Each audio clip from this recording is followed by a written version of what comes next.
이강민의 잡지사 6월호 16번째 페이지. 편집장이 근심 가득한 표정으로 잡지사 구독자 수를 헤아릴 때 호기심 가득한 표정으로 별을 헤아리는 남자. 365일 우주 얘기의 진심인 이명현 천문학자와 함께합니다. 선생님 어서 오세요. 네, 안녕하세요.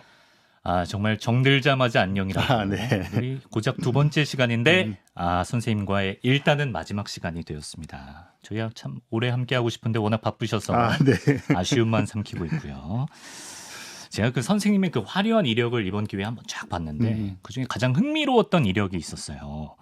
외계 지적 생명체를 탐색하는 세티 연구소의 한국 책임자이시라고 들었습니다. 네, 정확하게 말하면 세티 코리아라고 하는 이제 그 외계 지적 생명체를 찾는 한국 단체가 있어요. 네. 그게 예전에는 조경철 박사님 명예회장 하시고 제가 사무국장을 했었는데 지금은 이제 제가 대표를 맡고 있고요. 네.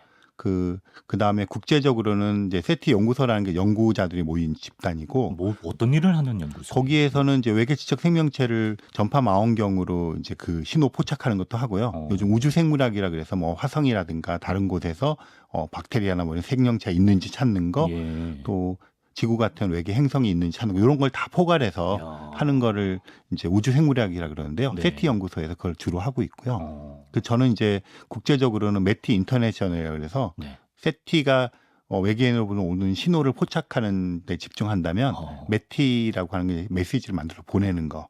우리가 보내는 거? 네. 그래서 그게 메티 인터내셔널이라고 하는 조직이 있는데 거기에 제가 자문위원으로 참여를 하고 있어요. 이 세티와 메티에 대해서 오늘 한번 자세히 들어볼 수 있으면 좋겠고요. 그 전에 일단 이렇게 뭐 신호를 주고받고 이렇게 외계 지적 생명체가 있다고 믿는다는 건 지구와 유사한 다른 행성이 어딘가 있을 거다라는 전제가 깔려 있다는 뜻 아닐까요? 네, 그렇죠. 네. 그러니까 그 태양계 바깥에서 행성이 1992년부터 발견되기 시작했어요. 네. 그리고 2009년에 케플러 우주 망원경이라는 걸 띄워서 이제 더 본격적으로 관측을 시작했거든요. 그리고 나서 지금 5,000개가 넘는 외계 행성이 발견이 되었어요. 근데 그 중에서 수백 개가 이 자연적인 물리적인 조건이죠. 뭐 크기라든가 질량이라든가 뭐 이런 것들이 지구와 비슷한 수백 개. 네, 그러니까 그거를 전체 하늘에다가 이제 우리가 굉장히 좁은 영역을 관측하는 거죠. 그렇죠, 샘플 그렇죠. 관측을 그걸 우리 은하 전체에다가 이제 외삽을 하는 거죠. 해보면 우리 은하 내에만 50억에서 500억 개 정도의 지구와 거의 유사한 행성이 있다. 그러니까 이제 그걸 바탕으로 개연성 있게 추론을 해보면 뭐 외계 생명체가 없기가 힘들겠다. 그렇게 이제 추론을 하는 거죠. 그 수억 개, 수십억 개가 있는데 그 중에 생명체가 없는 것도 힘들다. 그렇죠. 이렇게 추론해 볼 수가 있다는 겁니다. 그래서 이제 그 외계 생명체가 있다는 전제하에, 그리고 그들이 지구를 향해서 무슨 시그널을 보낸다는 전제하에 이제 세티 프로젝트를 통해서 신호를 이제 수신하고 있다는 건데, 그 첫 시작이 오즈마 계획이라고 들었습니다. 네, 맞아요. 1959년부터 60년 사이에 천문학자들이 이제 전파 망원경을 사용해서 이제 외계인으로부터 오는 신호를 받을 수 있는 가능성에 대한 탐색을 시작했어요. 근데 전파 망원경으로 어떻게 신호를 이런 거죠. 지금 우리도 이제 라디오에서 이렇게 방송에 나가고 있잖아요. 그런데 그 항성이라고 하는 이제 태양이 있으면 그 주변에 행성들이 있는데 그 행성들은 그 자기네 별에 그 빛을 반사를 해요.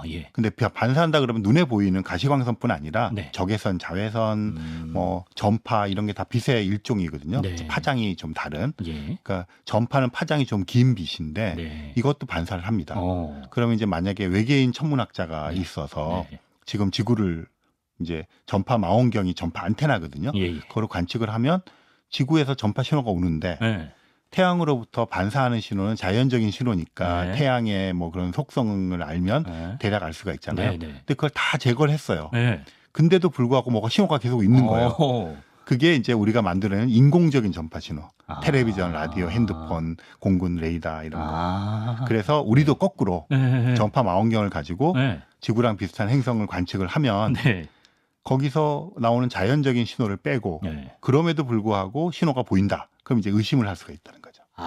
그걸 찾아보자 이런 거죠. 신호라는 게 다른 게 아니라 우리로 치면은 뭐 텔레비전, 그렇죠. 뭐 인공적인 레이더. 전파 신호. 인공적인 전파 신호. 그거를 1960년에 드레이크 박사란 분이 그 당시에 한 30살 정도 되는 이제 젊은 전파 천문학자였는데 전파 망원경을 가지고 실제로 이제 그때는 이제 외계 행성이 발견이 안 됐으니까 태양이랑 비슷한 별 2개를 골라서 관측을 했어요. 그래서 그게 오즈마 계획이라고. 오즈마 계획이 됐고요. 근데 이게 일단 신호를 찾는 일이 가장 어려울 것 같은데 특히 그 지구와 인간이 만들어낸 그런 인공적인 신호들 때문에 네. 이게 혼선이 오는 경우가 혼선이 있다고. 오죠. 오는데 지구 바깥에서 오는 거랑 지구상에서 온 거를 네. 구분은 그리 어렵지 않아요. 어렵지 않아요. 왜냐하면 네. 지구상에서는 우리가 지구상에서 전파가 나오고 라디오가 나오는데 네. 이 주파수가 항상 일정하잖아요. 네. 뭐 CBS면 CBS는 몇 메가헤르츠 딱 수도권 정해져 98.1. 있잖아요. 네. 근데 그게 네. 그 지구상에서는 우리가 한 배를 타고 있기 때문에 그 발신하는 것과 수신하는 게 주파수가 똑같아요. 근데 이제 바깥에서 예를 들어서 다른 태양계에서 네. 그 별 주위를 어떤 행성이 돌 거 아니에요. 예. 돌면 그 행성에서 만약에 라디오 방송을 해서 우리 온다고 쳐보면 네. 얘가 돌고 있으니까 네네. 우리에게 다가오면서 전파를 보내고 멀어지면 보낼 거 아니에요. 네. 그게 뭐냐면 도플러 효과예요. 도플러 효과? 예전에 배울 때 자동차가 네. 가까이 다가오면 소리가 크게 들리고 멀어지면 작게 들린다 이거잖아요. 그렇죠. 그런 식이 되기 때문에 네. 그 우리 지구 바깥에서 오는 것은 그 시간에 따라서 주파수가 변해요. 또 그러니까 그런 특성을 캐치하면 그런 특성을 된다. 딱 해서 이게 지구 밖에서 오느냐 안에서 오느냐니까 예. 사실은 지구 안에서 오는 이런 간섭들은 예. 쉽게 제거를 할 수가 있죠. 그 특성 때문에. 심지어 최근에는 인공지능 AI가 도입돼서 큰 활약을 하고 있다고요. 네, 맞아요. 그러니까 신호를 결국은 섞여 있는 거잖아요. 잡음 속에. 네. 그거를 뽑아내는 거를 이제 과학자들이 이제 알고리즘을 만들어서 막 우리가 했었는데 네. 알고리즘을 짠다는 것은 어쨌든 제한 조건들을 두고 하니까 우리들이 가지고 있는 사전적인 네. 경험이나 지식이 바탕이 되어 수밖에 없죠. 효율성 높이는 것도. 그렇죠. 그러니까 어떤 의미에서는 보지 못한 사각지대가 생길 수가 있어요. 네. 근데 인공지능 얘네들은 그런 걸 모르니까 네. 그냥 마구잡이로 다 돌리는 거예요. 그러다 보니까 우리가 놓친 네. 어떤 이제 샘플에서 우리가 그 전에 10개를 발견했으면 네. 얘네들 돌리니까 또 10개를 발견하는 거예요. 그러니까 우리가 미처 생각지도 못했던 어떤 패턴 같은 것들. 알파고가 이세돌구단보다 훨씬 많은 수를 읽듯이. 그렇죠. 그러니까 우리는 어쨌든 컴퓨터 계산하는 시간의 제약도 있고 이러니까 네. 가능한 이제 어떤 조건을 가지고 빨리 계산하잖아요. 네. 그러니까 놓치는 부분이 있는데 그거는 이제 그동안 경험을 미뤄봐서 아닐 거야라고 했는데 그런 곳에서도 발견을 얘들을 하는 거죠. 새로운 지평을 열어준 것 그렇죠. 같습니다. 근데 이제 원리는 우리가 알았어요. 세티의 원리는 알았는데 이제 이런 노력도 시작한 지가 꽤 됐으니까 사실 그동안 아무 성과도 없었다라고 한다면 약간 힘 빠지는 느낌일 것 같은데 하지만 그동안 포착된 시그널이 있었다고 합니다. 일명 와우 시그널. 네, 그게 유명한 시그널 중에 하나죠. 중에 하나입니까? 네, 한 5, 6천 개 정도가 있어요. 그러니까 그런 식의 제거하고 나온 후보. 그래서 캔디데이트 시그널이라고 부르는데 그런 한 6천 개 있는데 이제 뭐 이런 거죠. 그 과학자들이 그 숫자를 그렇다 이렇게 얘기할 때는 뭐 그런 거 있잖아요. 뭐 신호와 그 잡은 비가 뭐 3이다 4다 그래서 뭐 한 4쯤 되니까 이거는 우리가 포착한 거야. 뭐 디스커버리 이런 말도 쓰기도 하고 뭐 이렇게 쓰거든요. 그런데 그거에 올라서기 위해서는 관측을 반복해서 해야 돼요. 그러니까 이제 그 선거할 때도 보면 뭐 30% 득표 플러스 마이너스 3.5% 오차 범위 내에서 하고 맨 끝에 붙는 거 95% 유의 수준에서. 그렇죠, 그렇죠. 그게 하려 그러면 대략 한 1,000명 정도는 물어봐야 그 숫자가 그렇죠, 나오거든요. 그렇죠. 그렇다면 마찬가지로 과학자들이 그 수준으로 믿을 만하게 숫자를 올리려면 그 정도의 반복 관측이 있어야 돼요. 여러 번 해봐야 되는군요. 그렇죠. 그런데 이제 그거에 도달한 것이 없는 거죠, 아직은.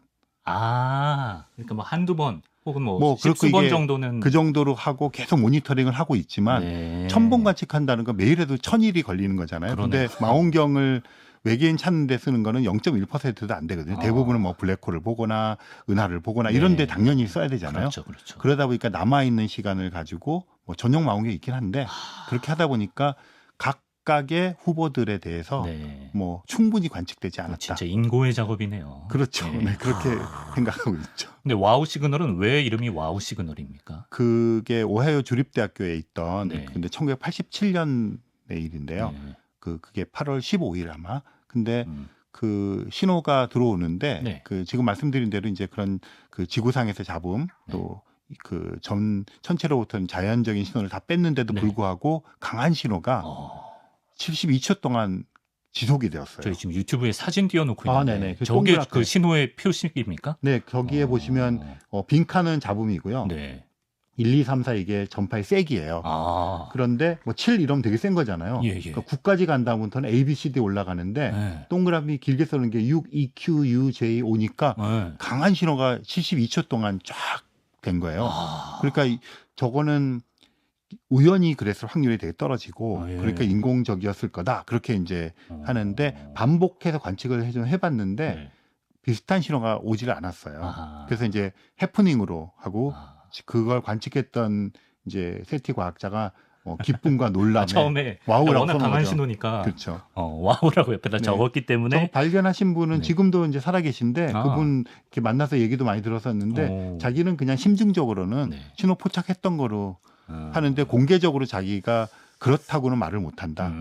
그렇게 얘기를 하죠. 여러 번 이제 확인되지가 않았기 네네. 때문에 그렇습니다. 그 이후로 어쨌든 이제 단발적으로는 이제 수천 번이 나왔다는 거고 금성에서도 이런 와우 시그널 비슷한 신호가 포착됐었다. 이건 무슨 그러니까 얘기예요? 금성에서는 조금 다른 건데요. 네. 이 이제 세티에서 찾는 거는 외계 지적 생명체, 예. 문명이니까 지적인 능력을 갖는 건데 금성은 아시다시피 표면이 470도 정도 돼요. 네. 그래서 생명체가 있기 힘들 거다. 특히 음. 이제 우리 같은 탄소 기반의 생명이 그런데 얘가 그 자꾸 상공으로 올라갈수록 네. 온도와 그게 떨어지거든요. 네. 그래서 한 금성 표면에서 한 50km 정도 상공을 네. 가면 지구 표면이랑 좀 비슷해요. 아 그래요. 네, 기압이라든가 이런 것들이. 근데 그곳에서 포스핀이라고 하는 네. 분자가 발견이 되었는데요. 분자. 그 분자는 생명체의 활동에 의해서 만들어질 수 있는 분자예요. 그 말이 되나? 금성에는 생명체가 희박한데 부유 생명체가 있을 가능성이 있는 거죠. 그러니까 50km 상공은 떠다니는 떠다니는 생명체가 있을 가능성을 예전에 이제 칼세이건이 예측한 바가 있는데 네. 그런 것이 있다면 걔네들이 만들어냈지 않았을까. 왜냐하면 그 근처는 지구 표면이랑 비슷하니까. 네. 그랬는데 지금 좀 논쟁 중이에요. 왜냐하면 그게 생명체의 활동을 통해서 만들어질 수 있지만 네. 또 다른 요소로도 만들어질 수가 있어요. 그러니까 그거를 구분을 하기 힘든 거죠. 그래서 실제로 지금 그게 발견될 무렵에 네. 금성에 이제 탐사선을 보내자 하는 게 경쟁을 하고 있었어요. 예. 근데 이제 어떤 거는 착륙선, 네. 어떤 거는 궤도선 이랬는데 네. 그 결국 뽑힌 거는 그 포스핀의 영향도 좀 있어서 착륙하지 않고 그 50km 상공을 를 지날 수 돌면서 있다. 그런 걸 수집해서 밝혀보자. 이런 게 이제 지금 기획 단계에 있어서 네. 뭐 몇 년, 뭐 10년 내로, 5년, 10년 내로 가서 한번 확인을 할 거예요. 도달할 수가 있겠네요. 그렇습니다. 근데 여러분 우리가 뭐 예를 들어 짝사랑하는 이성과 땡톡을 할 때만 해도 마냥 이렇게 그쪽에서 톡 오기만 기다려서는 소득이 없을 때가 많거든요. 애타는 쪽에서 먼저 선톡을 할 수도 있는 겁니다. 그래서 아까 말씀하신 우리 지구에서 먼저 외계를 향해 신호를 보내는 메티라는 네. 게 있다고 하셨잖아요. 이건 뭐 어떻게 신호를 보내는 겁니까? 이거 전파 신호를 보내는 거예요. 똑같은 방식으로. 네네. 그러니까 우리가 전파 그 라디오 같은 방송을 들을 때는 네네. 수신을 하잖아요. 예. 그러니까 수신하는 게 세티라면 네. 근데 아마추어 무선 하거나 이러신 분들은 방송을 쏘잖아요. 또 방송국에서 방송을 그렇죠. 송출하잖아요. 네. 그렇게 송출하자는 거죠.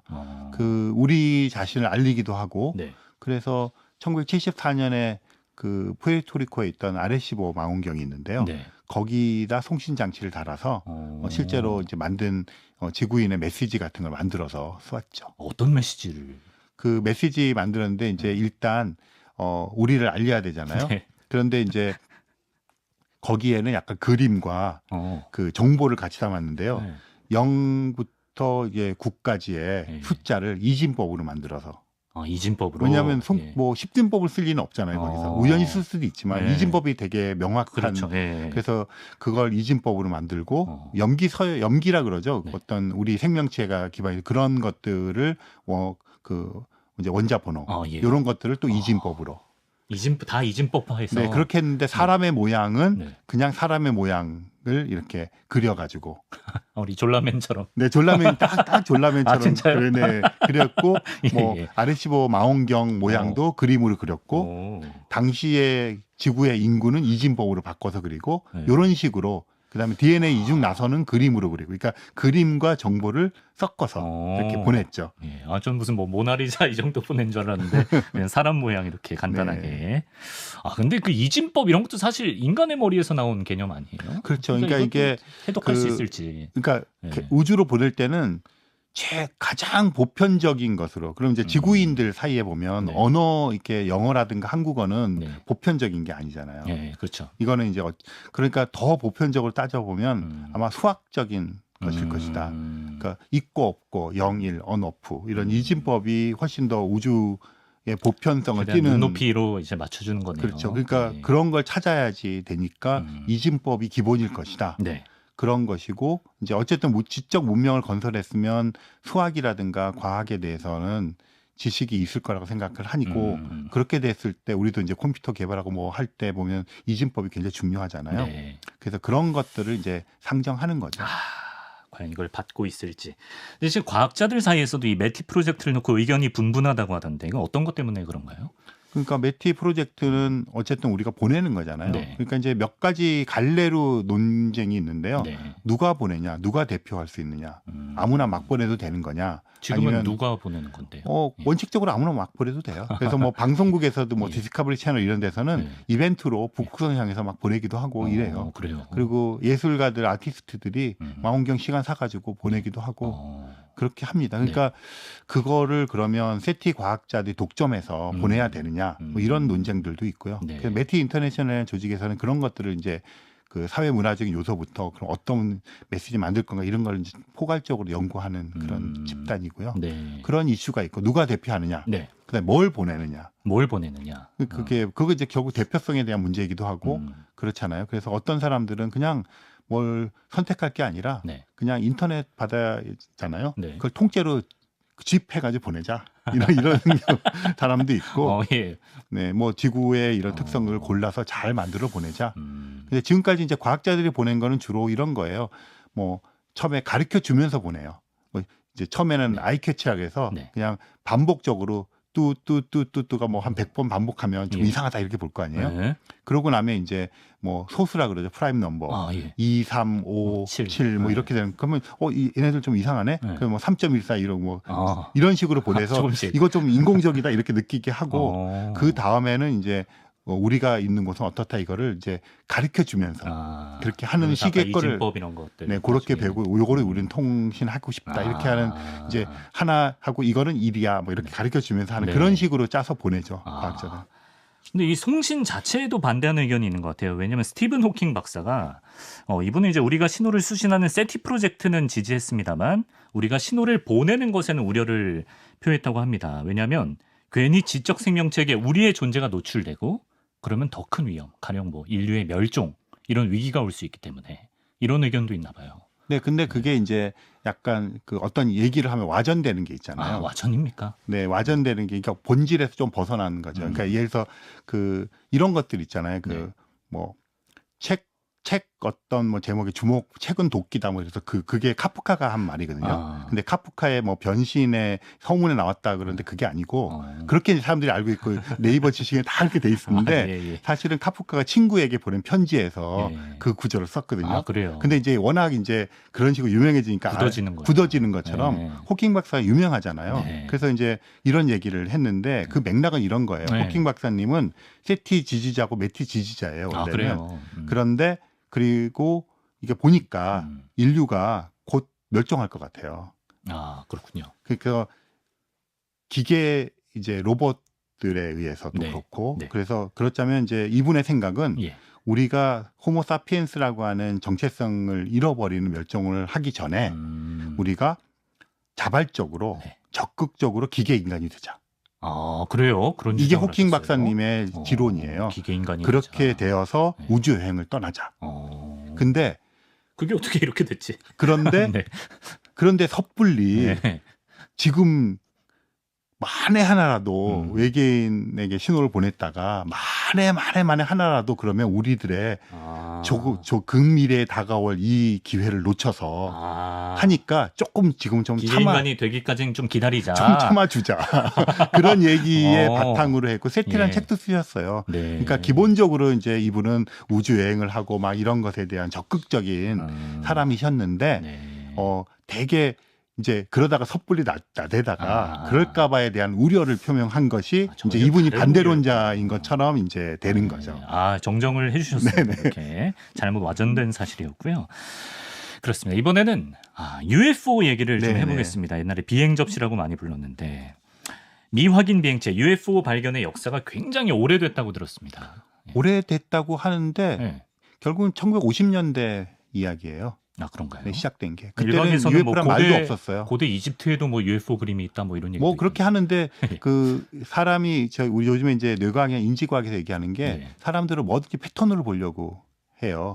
그래서 그냥 몇 개만 쭉쭉쭉 권하도 사람으로 보거나 뭐 사슴으로 보거나 이렇게 우리가 보거든요. 네. 그리고 그래서 뭐든지 우리가 알고 있는 것도 연관시켜서 하려고 하는 그런 식으로 뇌가 작동을 하거든요. 네. 근데 그것도 그렇게 보면 그렇지만 예를 들어서 뭐 북아프리카 쪽에 있었던 그 토속 그 장식 같은 것도 뭐 길쭉길쭉 이상하잖아요. 네. 그런 거 외계인으로 보기 시작하면 전부 외계인으로 보이죠. 그러니까 피카소 같은 경우는 거기서 이제 그런 거 되게 고무적 받아서 이렇게 한 거였잖아요. 네, 네.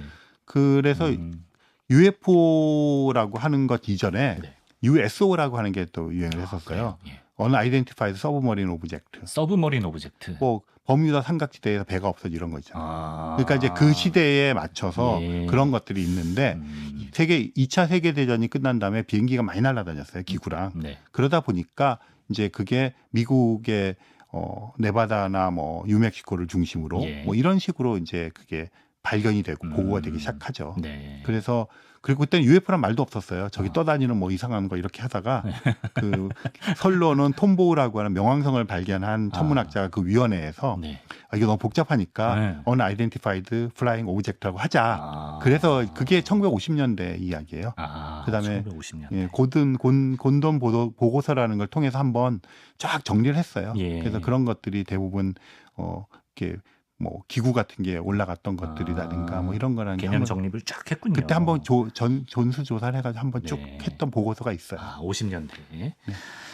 근데 얼마 전에 이제 다른 데로 이직한 저희 에디터 한 명이 있었는데 그 에디터가 자기는 어린 시절에 UFO를 봤다고 철석같이 믿고 있고 지금도 주장을 그런 하고 사람 있거든요. 많이 있죠. 네. 혹시 선생님도 보신 적이 있어요? 저는 본 적은 없는데요. 네. 그 칼세이건의 일화가 있는데 예. 그 밥을 먹는 식당에서 막 여러 개의 불빛이 사라지고 없어지는 걸 여러 사람과 목격을 했어요. 근데 사람들이 다 UFO라고 칼세이건이 있으니까 칼세이건이 이제 잠깐 기다려보라 그러더니 이제 집에 가서 분석을 해가지고 아니라는 걸 보여줬어요. 예. 그러니까 이제 사람들은 자기가 본 것에 대해서 굉장히 강한 내 눈으로 직접 봤다 이건데 네. 사실 우리가 본다고 하는 행위가 네. 빛이 들어와서 뒤에 망막에 거꾸로 맺히잖아요. 근데 우리는 똑바로 보니까 이미 왜곡된 걸 보는 거고요.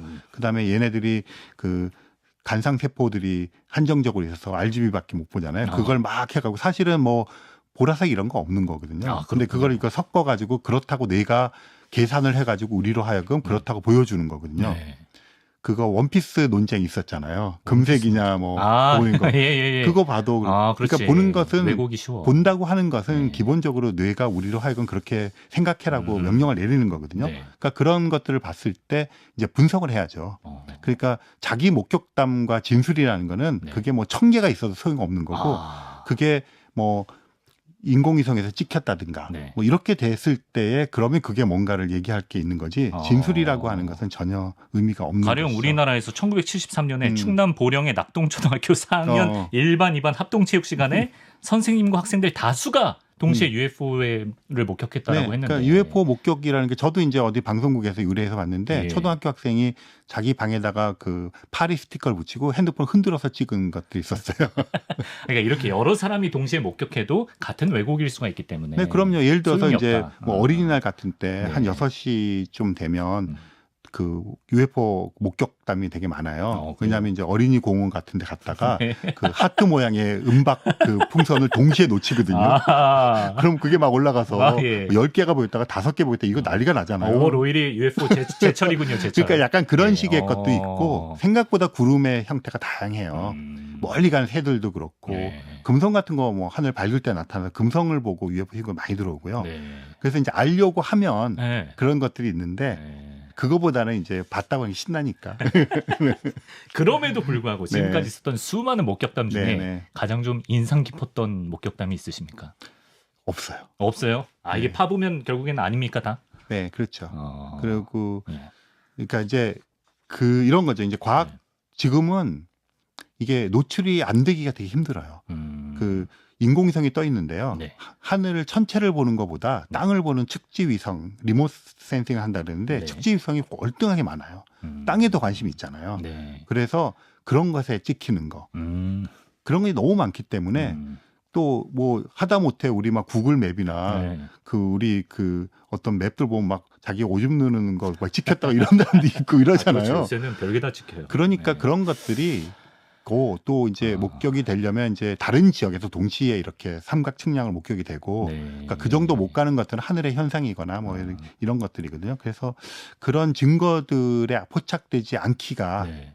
진짜로 온 우주선이라면 참 힘들어요. 근데 미국 정부에서 네네. UFO의 존재를 공식 인정했다 이런 얘기도 제가 들어본 것 같은데. 그거는 이제 사람들이 그 오해를 하시는데 네네. 그 UAP라고 이름을 바꿨어요. 아, 그 UAP는 뭐냐면 네. U는 unidentified고요. 네. 그다음 A는 aerial 공중. 아, 그다음 미확인 P는 phenomenon 현상. 공중 현상. 네, 그래서 UFO를 지금 앞으로는 UAP라고 쓰는 게 더 좋아요. 아, 그러면 그거는 이제 자연 현상까지 포괄하겠다는 거고요. 네. 그러면서 이제 전투기 조종사들이 찍은 네. 날아다니는 물체 같은 것들 어, 공개하고 그건 진짜다. 예. 그러니까 진짜라고 한 거예요. 그러니까 거기 찍힌 것이 사진상에서 생긴 어떤 현상이 아니라 네. 인화 과정의 현상이 아니라 네. 실제 뭔가 날아다닌다. 저기 지금 유튜브 화면에 나오고 아, 있는 네네. 저거는 진짜 뭔가 날아다니는 거라는 네, 거. 되게 조그만 거예요. 네, 조그맣고 뭐 그냥 아니, 뭐 뭐가 날아다니면 부스러기 같은 거 되게 많거든요. 아까 그 우주 쓰레기도 우리가 생각할 수 있지만 네. 우주 쓰레기라 그러면 큰 거 생각하지만 걔네들 파편 같은 건 뭐 1mm 이런 것들이 막 날아다녀요. 다 굉장히 빠른 포괄해서. 속도로. 예. 그렇게 날아다니는 것들이 많아서 네. 저런 것들이 실제 날아다니는데 저거는 진짜 날아다니는 거다. 그거를 얘기한 거고. 네, 네. 저기 ET가 타고 있고 이런 건 아니라는 네, 그건 거죠. 아니라는 거 며칠 전에도 또 부인을 했고요. 네. 그러니까 진짜 목적은 그 사실은 그 예전에도 그랬지만 미국 정부에서 이제 이 국민들의 세금을 가지고 합법적으로 네. 다른 나라들의 현상을 좀 찾아보겠다. 그러니까 음. 얼마 전에 중국에서 띄운 공처럼 된 것들 예, 했잖아요. 예. 그거를 공식적으로 네.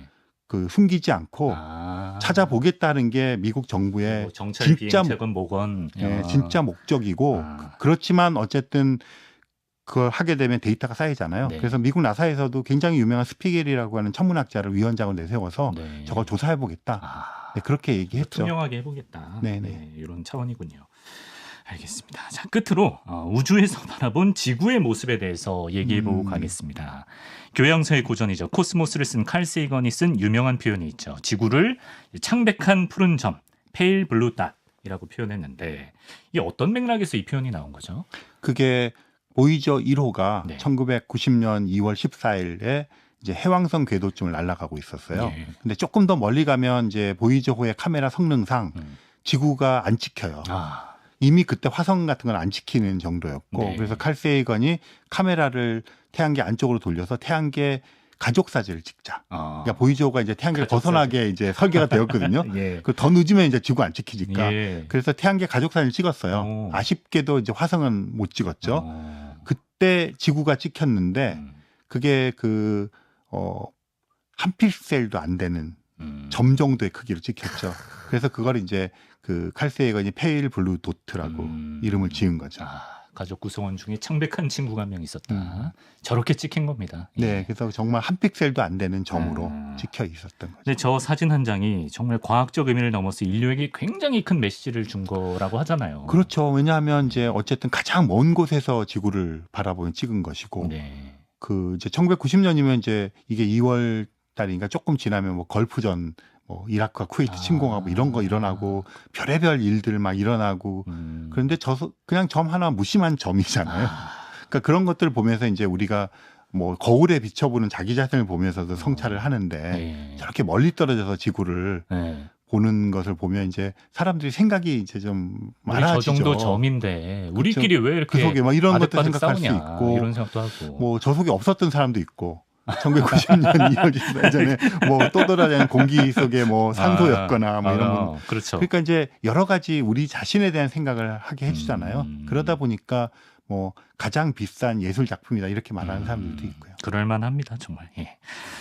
칼 세이건이 지구는 광활한 우주에 떠 있는 보잘것없는 존재에 불과하다 이렇게 이야기하면서 지구를 잘 보살피고 지켜라 이런 메시지를 줬다고 하는데 잘 못 지키고 있는 것 같네요. 그죠? 네, 그러니까 칼 세이건은 코스모스 책에도 보면 항상 그 얘기를 하다 맨 끝에는 이제 사람의 문제로 와서 우리가 뭐 금성 얘기할 때도 금성을 뜯게 된 게 이 온실 효과 때문에 그렇다. 이산화탄소. 그러니까 지구도 까딱하다 저렇게 된다. 네. 뭐 이런 식으로 계속 지구에 대한 이야기를 해요. 그런데 그 사실 지금 되게 위기 상황이잖아요. 네. 위기 상황인데 어쨌든 그 위기 상황을 합의를 해서 그 아젠다를 만들었다는 것은 정말 인류 역사상 고무적인 것이고. 고무적인 거죠. 네. 그 오존층 그 프레온가스 없앤 것이 하나의 성공 사례로 있고, 예. 그리고 그 아젠다를 수치적으로 표현했다는 것이 되게 중요하고요. 기후 협약 이런 거 말씀하시는 그렇죠. 거죠. 그러고 뭐 그것을 실행하기 위해서 지금은 뭐 그 국가 간에도 얘기하고 있고 이런 것들이 행해지고 있다는 것은 상당히 고무적인 거죠, 네, 사실은. 네. 그 삐걱삐걱하긴 하지만 네. 그래서 위기 상황이긴 하지만 어떻게 해결해야 되겠다는 것에 대한 것을 알게 된 거잖아요. 그러니까 지금이야말로 우리가 진짜 행해야 될 때죠. 행동하는 게 이제는 중요할 네. 때다. 이런 메시지와 함께 마무리를 하겠습니다. 칼 세이건의 저서 콘택트를 원작으로 한 동명의 영화 콘택트 기억하시는지 모르겠습니다. 옛날에 조디 포스터 나온 영화인데 우리가 알지 못하는 미지의 누군가와 끊임없이 교신하던 주인공 엘리가 끝내 이들의 존재를 증명하기 위해 우주로 떠나고 결국 짧은 만남을 가진 뒤 다시 지구로 돌아옵니다. 하지만 이때 엘리와 외계 지적 존재의 만남이 녹화되지 않는 바람에 아무도 엘리의 말을 믿어주지 않는 그런 결말이었죠. 어쩌면 과학이란 이 주인공 엘리처럼 끊임없이 발견하고 증명해내고 또 실존하지만 증명하지 못하는 것들에 대해 시도하는 도전의 학문이 아닐까 이런 생각을 지난주와 이번 주 이명현 선생님과의 방송을 통해 좀 생각을 해볼 수가 있었습니다. 2주에 걸쳐서 우주 탐사와 외계 생명체 이야기해 주신 이명현 천문학자 감사드리고요. 다음에 또 뵐 수 있었으면 좋겠습니다. 네, 알겠습니다. 네. 고맙습니다. 고맙습니다.